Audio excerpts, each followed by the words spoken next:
going on, guys? Snaggy here, and it's time to review Week 2 of the 2025 NRL Finals, boys. Is that what they're called? The preliminary finals? I always get confused. It's hard with all the different sports that I watch, but preliminary finals. And boys, look, what do you think? Let me know in the comments. What you think? I was impressed with the games, but after that final siren of the Panthers Bulldogs game, it sunk in that I was like, we might be getting a Penrith Panthers Melbourne Storm grand final, which I don't want to watch. Now this is how much I don't want to see that. I have $1,000 on the Melbourne Storm at close to $4, high $3. I have $1,000 on the Penrith Panthers to win the comp at around the same price. I win no matter what if that hits, if they both make it, but I just don't want to see it. One or the other, sweet. One of the other wins it, sweet. But I don't know, man. I just know how that one plays out. I need something new, boys. And even watching that Bulldogs-Panthers game, I was sort of sitting there going, really, it would be really cool if the Bulldogs go through here.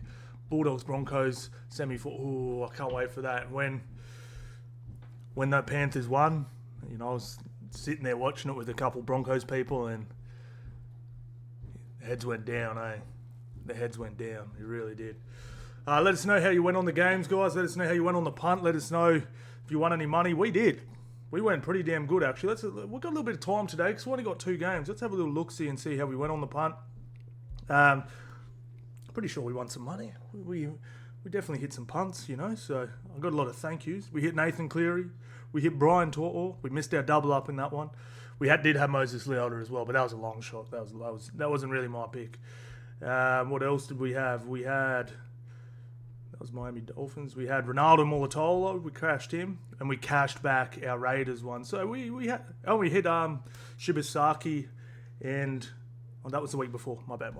So no, pretty good. Not too mad at that at all. So only 1 true loss, 2 technically, and then a cashback, and then the rest were positive, boys. So been a pretty damn good year on the punt. I'm not going to lie. Got a little shaky there in the middle, but I was actually we're just on the punt this year. We thought we started really well.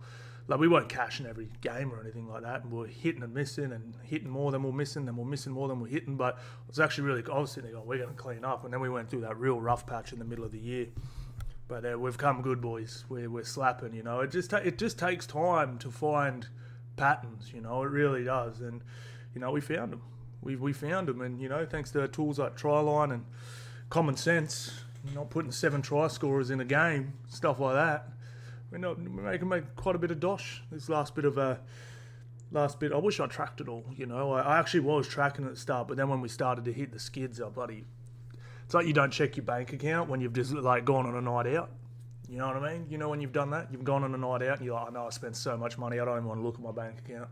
Sort of like that. So I bloody stopped tracking it. Even though we started winning, I still didn't. Yeah, I just stopped. Anyway, Cronulla Sharks get it done against the Canberra Raiders, 32-12. Penrith Panthers annihilate the Canterbury Bankstown Bulldogs, 46-26. That could have been 50 or 60. The Q went in the rack in this one, boys. It really did. But yeah, let's talk about this first one, guys. Sharkies versus the Raiders. I feel bad for the Raiders, man. 4 games all year lost, and they lose 2 in a row in the finals. They had to win last week, boys. They really did. That's what really cost them here. Tries to Horsburgh, Tamale, Ronaldo Mulatalo, Nico Hines, Burns, Iro, and Teague, Wilton. Man, let's have a look at some of these, and then we'll just break down some players and where it all went wrong and where it all went right for respective teams. Both teams completed at 78%. Both teams roughly 1,500 to 1,600 metres, pretty similar. Post-contact, Canberra actually won that one, barely, but they did.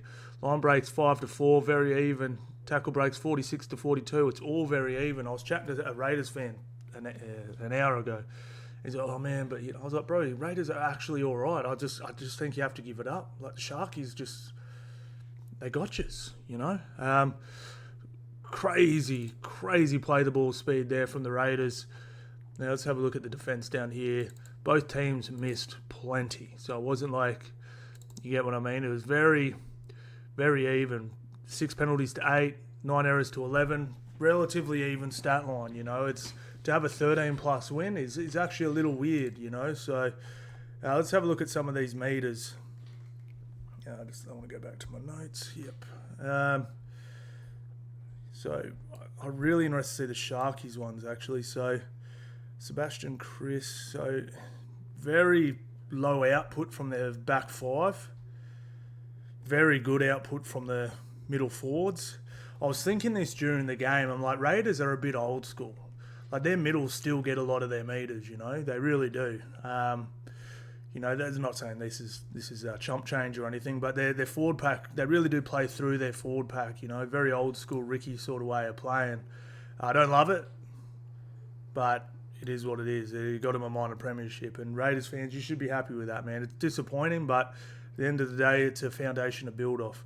And then you come to the Cronulla Sharks, a bit more output from their outside guys, more than Will Kennedy. Will Kennedy got pretty contained, actually. Teague Wilton, I thought, was brilliant, 143. Aiden Fanua-Blake, yup. Yeah, pretty crazy, man. But look at this. Nico Hines, 1 line break, 3 line break assists, 1 try assist. Pretty damn special, man. I thought Trindle dominated the first half. Really went to work. I was really impressed with him. He was doing everything, and it just allowed Nico to play what he saw. And it worked, man. It was really, really good. Like, Sharkies have earned my respect. Like, Sharkies earned my respect a long time ago when they sort of put this core group of guys together, and I think they finished in the top 4, might have been 5th. And then since then, it's just been a similar sort of year where they come to the finals, get pumped, and you know, and they got pretty fortunate with easy draws and stuff like that. And they actually had a relatively hard draw this year. It wasn't hard, but they've had the easiest draw like 3 years in a row. Like they really have. This year it was about the 5th or 6th hardest. It wasn't the hardest. It was about 5th or 6th. And, you know, they did struggle there a little bit, but they've come good and they've actually timed their finals run really nice. But to me, one sec. Damn. They were winning games leading up to the finals, right? And, you know, that was all helping. But at the end of the day, like, who cares? Like, they've had the flat track bully thing. I heard something weird. I had a discussion with a few people in the comments saying, no, I think it started further back, rah, rah, rah.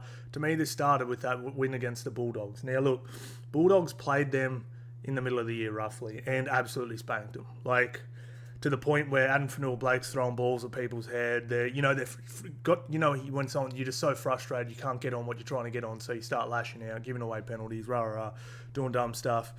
Like, it was actually like, holy, like, damn, like, they got embarrassed. And when they came back and did exactly the same thing to the Bulldogs did to them, where the Bulldogs had absolutely nothing and they started doing stuff that they don't normally do, I was like, wow, okay, like, that's pretty damn impressive.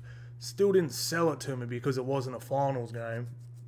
But look, man, they've just won 2 in a row here, and man, you gotta give them their flowers. I mean, they weathered the storm. Raiders came out hard. They weathered it, and then, bro, who I've just been most impressed with, he didn't get much game time in this one. He got bloody KO'd. But Hazelton, ULA, Siffer, bro. Mate, most teams, you know, like they just inevitably just drop a tiny peg when their second unit comes on. They absolutely maintain it. Like these guys here, like Hamueli is lean, the best he's ever looked. Siffer is just, I don't know, he's added some extra wheat bix to his diet, whatever he's done, just beast. And then Hazelton, I know he didn't last long in this one, but mate, just it's special. And then when you inject the other guys back in, so they sort of, you can match them for that 20, but then they keep going. Like, I know this might sound crazy, but they might have the best 80 minutes in it out of any team. Like, people sit there and say, yeah, they lost the start of both halves, but it wasn't so much they lost them, it was just, you know, the other team was banging fresh, rah, rah, rah, and it's impressive, man. Like, I've been burnt by them so many times. I still can't fully be like, yeah, they're going to smash the Melbourne Storm next week. But I am having it under strong.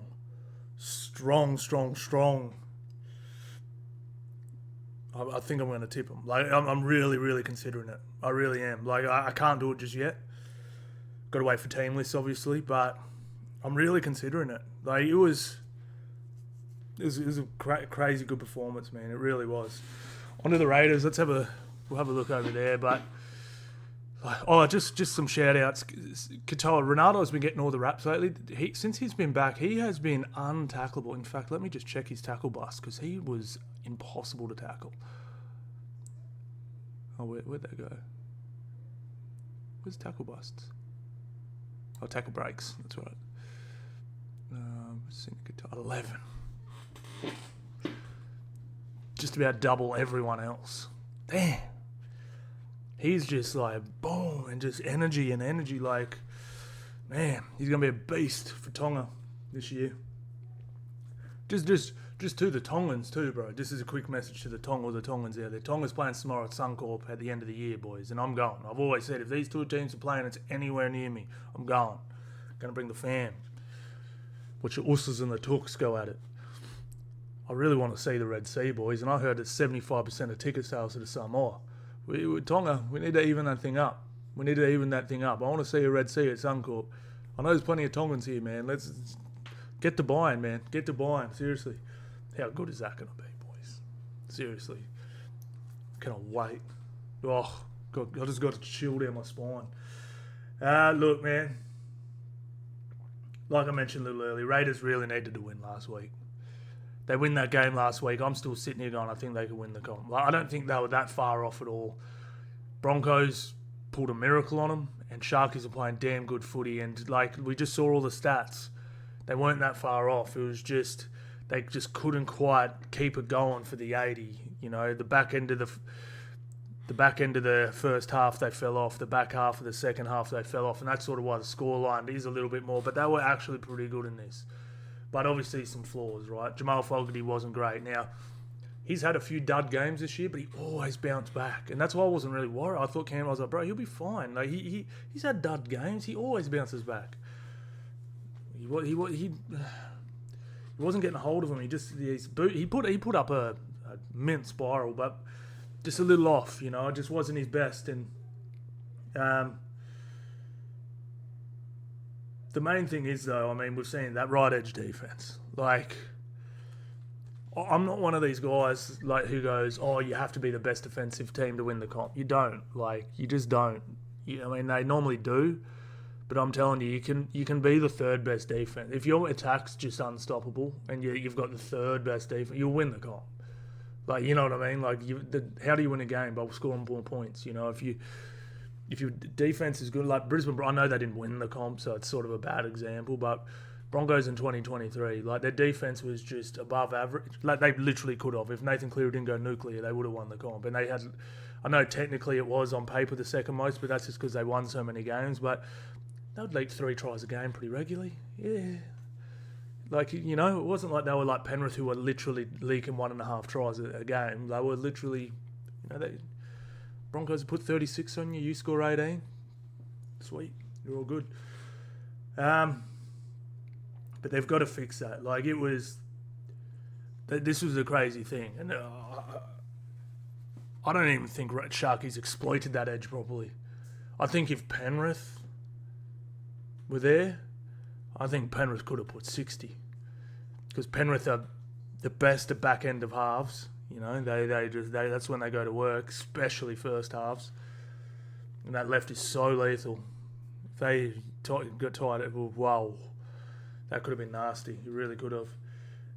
Just another thing with the Raiders, man, that's just a little concerning. What to me is a little concerning was, and I'd love your guys' thoughts on this, and just so it's not me, right? But heaps of players go missing for large quantities of time. Like, we've heard it with Tomoko, right? Sometimes you just like, did he play, bro? And in this game, it happened to me a couple times. I just remember Sebastian Chris took a nice carry in about the 55th minute. And I was like, I don't think I've heard his name called in this game. And it's the 55th minute. Obviously, it had been. But, like, you get what I mean? Like, it just feels like they're doing that. Like, I don't know, man. I think maybe it is because they do play that. Maybe it is like I just sort of collect 2 and 2. They play that old school. They play a bit more through their front row than they do with their outside backs. You know, the outside backs aren't quite as busy. But like even like you look at Stags now, like his name's constantly being called from the centre position, and I know like Kyo Weeks, like there was a good 30-minute period where nothing, like not even just in a, you know, am I tripping? Like, do you reckon they have players that just go missing more than anyone? Like even there's been games this year where Hudson Young, like, you know, like didn't play bad, made his tackles, ran lines, you know, here and there, but it's just. I don't know. I just kept this. I've just got this weird sort of thing that was a bit of a theme this year where there's just large quantities of time where really good players just don't touch the ball for half an hour. Like, I don't know, man. A bit of an L here from Ricky. I think he messed this up twice in a row. I want Paddy on. Sorry, bro. I know you're the next big thing. I thought he mucked that up against the Broncos. I'm like, why? Like, Starling is murdering them. Unless he's like, get me off. I can't keep up. Like, I think Starling had to stay on. Starling was murdering the Sharkies around the ruck. Murdering them. As was Brayley back to them. Like, both are dummy halves. Like, Mick Innes would have been throbbing. He would have been throbbing. Seriously. Jed Stewart just got a little bit found out here back end of the season, but, you know, he's still solid. But, yeah, I really did, like, Ethan Strange was a big loss. Sasangi was really good, but, like, again, like, I felt like he would do something really good and then you wouldn't hear his name for about 20 minutes. You get what I mean? Whereas with Strange, he's getting, you know, he'll take a really good carry every 7 or 8 minutes, you know? But anyway, hard luck. Third team ever to go out in straight sets from the minor premiership. Crazy.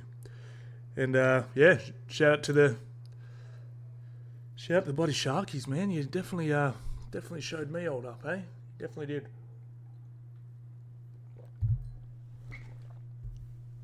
Onto this masterpiece.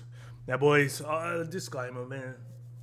I know unless you're a Panthers fan. If you're not a Panthers fan, you hate hearing how good Penrith are. You hate hearing how good Nathan Cleary is. I get it. Like, and I'm going to do my best to not lay on the glaze too thick. But I got to talk about it. And obviously, one of the things, the reason why I started this channel originally was to talk about good footy rather than just like ripping on the Tigers and the Bulldogs who were terrible at the time. I was like, let's talk about like the good teams. But people are sick of hearing about how good the Panthers are. But there's a reason for it. They're bloody awesome. God damn. 8 tries to 4. Or double, Alamoti triple, Liam Henry, Nathan Cleary, Isaiah Papali'i, bro. What a weapon. What an absolute weapon. Let's have a look at some of these stats. This was 100% until about, I think it was early in the second half. They made an error. Nearly 1,800 metres to about 1,500 metres. So not ridiculous. But Penrith just didn't really even need to get in the grind. They scored whenever they felt like it. You know, post contact 1,400, nearly 500 to just over 400. Line breaks 8 to 5. Tackle breaks 50 to 39. I dare say a lot of these stats would have been a lot more skewed at about the 60-minute mark. Panthers quicker play the ball speeds overall. 12 offloads to 10.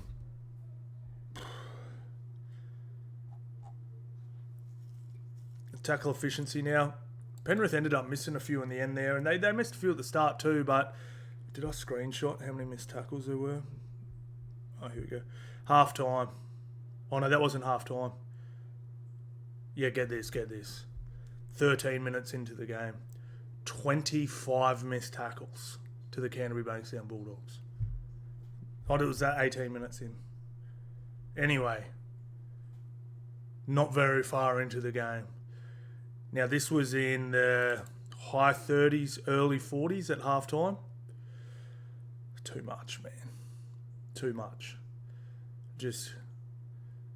Well, they really tied up their ineffective tackle. So, substantially better effort in the second half, obviously.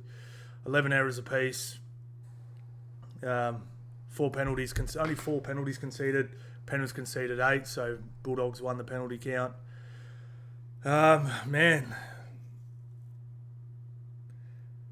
clinical, bro. It's surgical is the word I used. It was surgical. Like, they skinned him left, they skinned him right, they skinned him through the middle. Yeah, that first half was about as good as it gets, boys. Like, he was pretty bloody good, man. Like that, I don't know what else to say. Like, I don't have the vocabulary to sort of get it out any better, but yeah, wow, it was pretty damn special. Brian Tor, 257, two tries, 2 line breaks, 2 try assists. Oh, sorry, that's so 2 line breaks, 1 try assist, 11 tackle breaks. He's the GOAT, bro. He's the GOAT. Did you guys see? Hopefully, people like admire defense as much as I have. But like, we saw the intercept one, that was great. But for all my real footy head nerds, did you see that shift where they went right, which is Tortor's left? They had him skinned. Tortor's on 2 guys. Tortor, like, I don't know. I watched it 4 times and I still couldn't figure out how he did it. He checked. I think he went fake, launched off his left. So he faked him into passing, launched it and just tackled him into... Do you know how good that is, man? Like, there was space, there was time. Like, you know what I mean? Like, the opposition had everything. They had him skinned. 2-on-1. Do you know how... You run 2-on-1s every single training session since you're 6. Like, they're not very easy. Like, bro, I couldn't believe what I saw. I think you guys must have seen it. And yeah, I couldn't believe how he did it. Like, he did it so well. Like, he made it look easy. And the commentary mentioned it, but I was like, I don't think people realise how good that was. And I just wanted to shout it out because boom, bang, like... He didn't, like, a lot of people will fake and then jive out to try and get the intercept. He launched back and took legs and got the ball for his team. Like, special, man. He's special. So people talk about the run meters and the tries and stuff, but Tortor, to me, is the best defensive winger I've ever seen. He's incredible. I'm not saying he's flawless, but he's bloody incredible. It's just... same old Penrith, really, isn't it? Like, we've got a bunch of guys in the 200 metres up here, and we've got bloody Moses Leota and bloody Lindsay Smith combined for 170. But the amount of metres these guys took off, like, and this is how I knew they took the foot off the gas. They were dragging Penrith back, Bulldogs back in every set. Boom, drag, boom, drag. They really, when they got out to an insurmountable lead, they were just grabbing and holding and putting to the ground. But they're hitting drags back. The offense was surgical. Nathan Cleary's in-game kicking game it's the best I've ever seen. Again, I've seen better short kickers, I've seen better long kickers, but I've never seen the two combined so well, and I've never seen just the toolkit. You know, like, again, Joey probably had a better toolkit short close to the line. Like I'm a huge Joey fan. I'm not trying to glaze Cleary here, but just... the tools, bro. Like, he's got so many tools. Like, Burton may have a better long kicking game than Cleary, but I'm just talking about the whole thing. It's crazy, man. Absolutely crazy. And I'll end the Nathan Cleary glaze there, boys. You only had to sit through a minute or two of it, but it was a bloody special performance. He's actually, I've got to keep going just for a little bit longer. Just more the scariness. Because Ivan Cleary actually mentioned this pre-game. I don't know if you heard this. Like, I'm not even glazing Cleary here. I'm just more talking about how it could be a little scary for everyone else in the competition. So a lot of people, like Nathan Cleary's been compared to a lot of the GOATs for like 2 or 3 years now. And I think that's unfair. Like, people are like, yeah, man, but like, I'm like, dude, you're comparing a dude's whole career to a third of another guy's. And the reason why most halves are good 27 on, like, you know, like, Joey did his best work post 30. JT did his best work post 30. Cronk did his best work post 30. Like, all these guys, like, because the game slows down. You've been in every single situation. And I heard Ivan Cleary say today, the game slowed down for him. And I was like, that is so alarming. He's entering his prime. He's already got so many accolades. Physically fine. strong runner of the ball still. Like, his body's not breaking. Like, for example, JT, when the game slowed down for him, his body was breaking down. He missed, like, nearly full seasons and stuff towards the end there. That is just so scary. If the game slows down and he's... Remember when JT used to get the ball and you like, tackle him? Like, it just seems like he had so much time. Imagine if Cleary starts getting that sort of time. Man, scary, bro. So I want to give Casey McLean a huge rap. Brian To'o already given a rap. Blaze Talangi, bro. I said this in my post game. Like, for a dude that looks like he's in a boy band or like in One Direction or something, he hits, man. He was on Preston's side. Like, Preston got the better of him in the second half. But it wasn't even that Blaze was getting the better of him. I couldn't believe the amount of times he would hit Preston up top and his head would just go. I'm like, dude, the kid, he's a boy. And just, he put that shot on Burton, caught first. Like, his first contact is incredible. And what's alarming for next year is, this is what's very scary for next year and why I think Penrith even have a better shot at winning the comp next year than they did this one. He didn't get a pre-season with the team, boys. He was recovering from shoulder surgery. He's going to be a year younger, a year older, a year stronger, another full season under the Clearys. That's so scary too. And all he has to do is, oh, man, crazy. Who else did I want to give? Moses Leota as well for his 200th. He won every piece of contact in that first 20 minutes. Absolute gun. I reckon he took 30, 40 metres off the Bulldogs just by grabbing them and dragging them back. Taking them behind the point of first contact, which isn't a stat, but I wish it would be, because it'd be absolutely incredible. Isaiah was brilliant. Liam Martin was good. Sorensen was pretty good when he was on. Great all-round performance. I hope you guys realise too, I made a big deal about Mitch Kenny, whether he was going to play or not. Like, not many people just rate this guy for whatever reason. I hope you guys realise how important he is to this team now. You saw Penrith looked good last week, but, you know, and then we saw how good they looked in that first half. What happened in the second half? Line speed wasn't quite as quick. First contact weren't as good. He's a gun, bro. He's a gun. He really is. Onto the Bulldogs quickly, guys. Look. Okay, so I think a lot of this blame's been hung on Galvin. Now, you boys know me. I am not a huge fan. I think he's a gun young player. But, like, the list of players ahead of him is just growing every week. And I think Mr. Boyband has his number.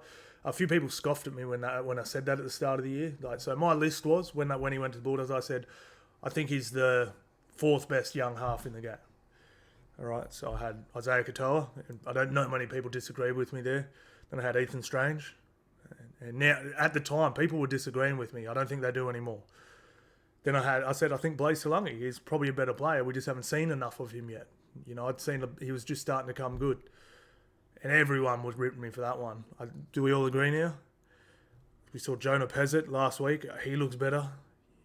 He is plummeting down that list. And I hope we all realise how trash that call from Gus Gould was, that he was the best young player he's ever seen.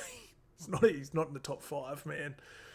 Like, if you want to go out of that's just the halves. If you want to talk best player, Chuck Lecker, like, that list is enormous. He is so far from the best anything in the comp at the moment. It's not funny. But look, I will back him here.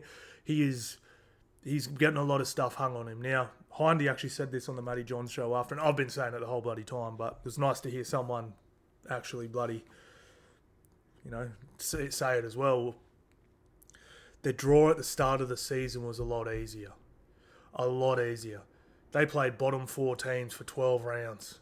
They got nice buys in between it. They were healthy. Like, everything was going Bulldogs.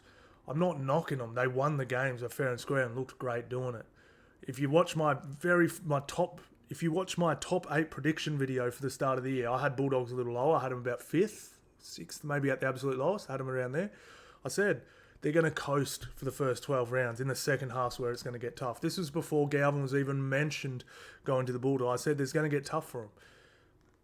I thought they would make this round of the season, but I sort of had them finishing 5th, probably winning their game against the bottom 8 team, and then maybe losing in a semi or a preliminary or a semi.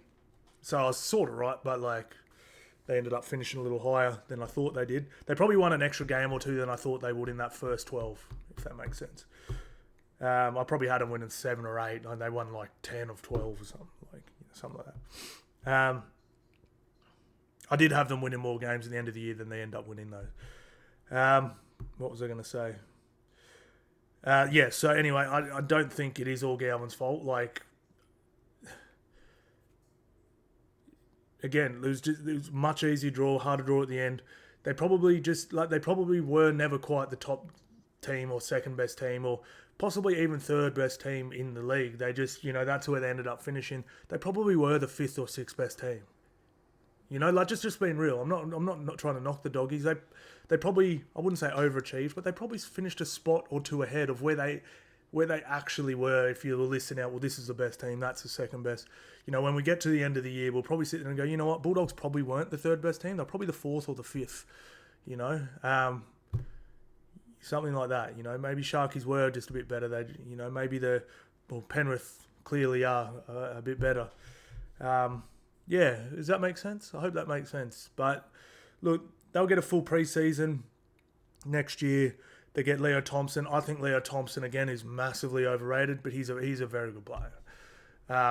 They paid a lot for him. I think they overpaid for him, but whatever. Like, no front rowers wanted to go there at one point, so they ended up getting him. But with the full preseason, if Thompson goes to a new level, because I think if he plays how he's played at Newcastle, he won't have any impact at all.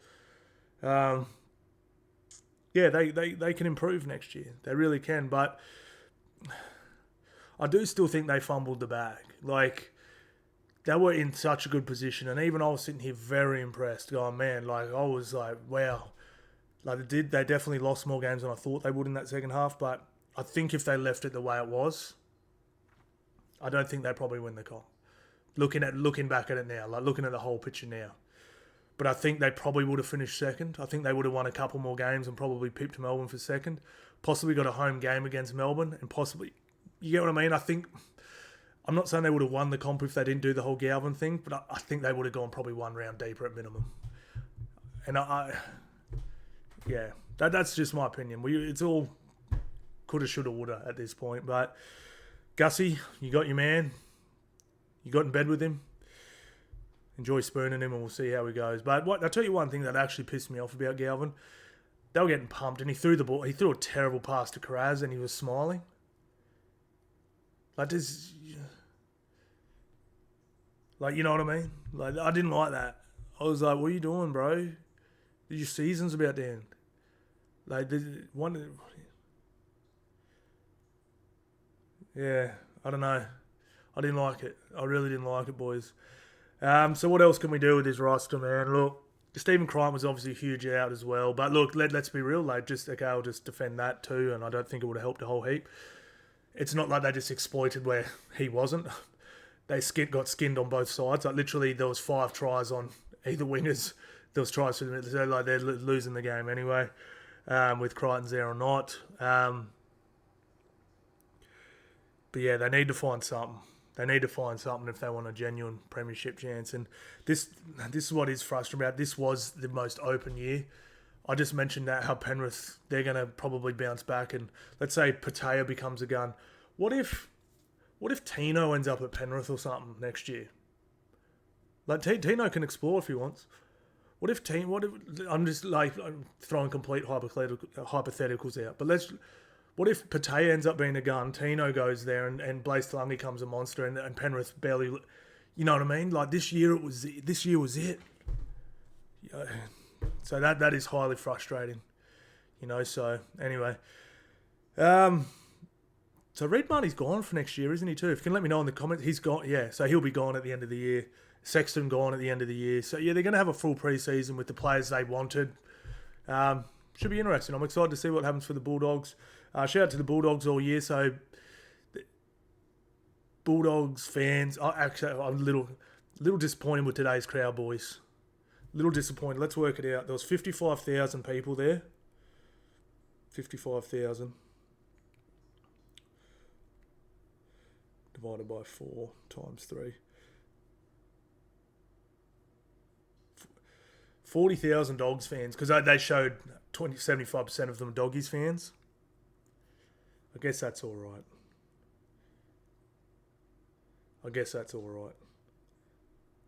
Plus 13,000. Oops.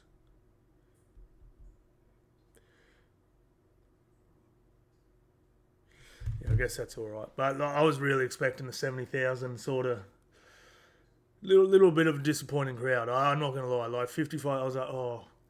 Again, I know it was 75% Bulldogs fans, so that is brilliant. Like, you pulled your weight. You know, and you could say, why don't you rip them? I am. But come Panthers fans, boy, you're witnessing history here, man. But I was really, really hoping for a bigger crowd than that. But having said that, now the praise. So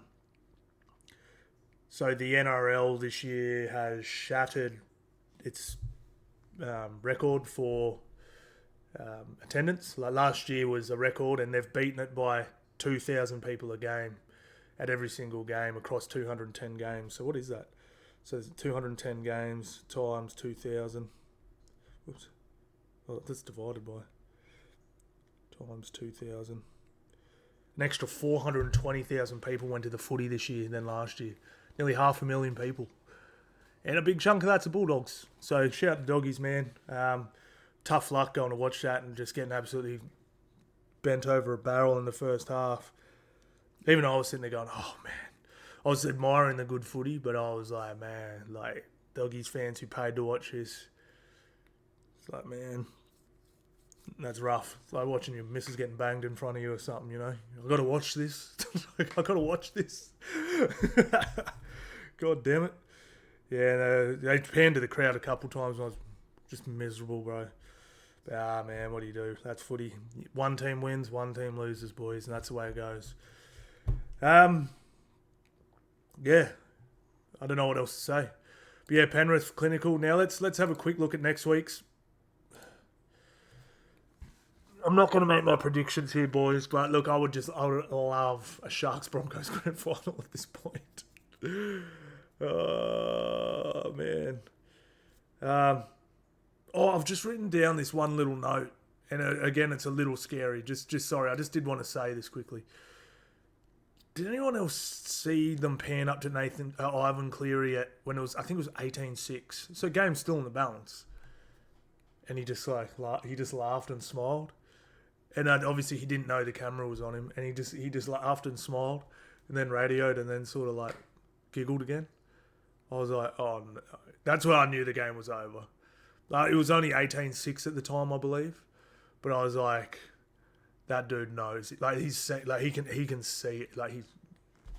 But anyway, I've written that down in my notes, and I just wanted to say it. But I just noticed, and I was like, at that point, I was like, oh, I think this could get rough, and it got ugly. Got uglier than I thought. Storm Sharkies, boys, let us know who thinks winning this one. Broncos, Panthers. Look, I don't know. I'm going to have to wait for team lists.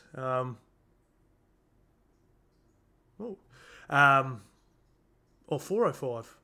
Is it daylight savings or something coming up? I saw a thing saying 3:05. If daylight savings starts soon, let us know in the comments, boys. I love you guys. You always help me out in the comments. But, oh damn, this is in Amy Park, man. This is going to be a good... Someone said this on the weekend. They're going down. I wouldn't waste my time. Oh, actually, I'd check out an AFL Grand Final, to be fair. I don't know if I'd enjoy it, but... Yeah, you can go down on the Friday... Watching Melbourne Storm play. So my mate's going down, watching the Melbourne Storm play, and then catching the AFL Grand Final and flying back Sunday. I was like, bro, that's a dope weekend, eh? That's pretty awesome. I think there was something, yeah, but I thought that was really cool. But yeah, it should be good. And then Broncos Panthers, that's gonna be some spice. Can you imagine if Broncos can knock out the Penrith Crazy. Late mail, early mail. From what I've heard from Broncos people, everyone should be sweet. That's sweet. So Broncos should be full. Everyone's looking good as far as the injury front goes for the Broncos. So they should be pretty close to full strength. Liam Martin, we're not too sure what happened there. We'll have to wait and see. Thank you all so much for watching, guys, and I'll see you on the next one.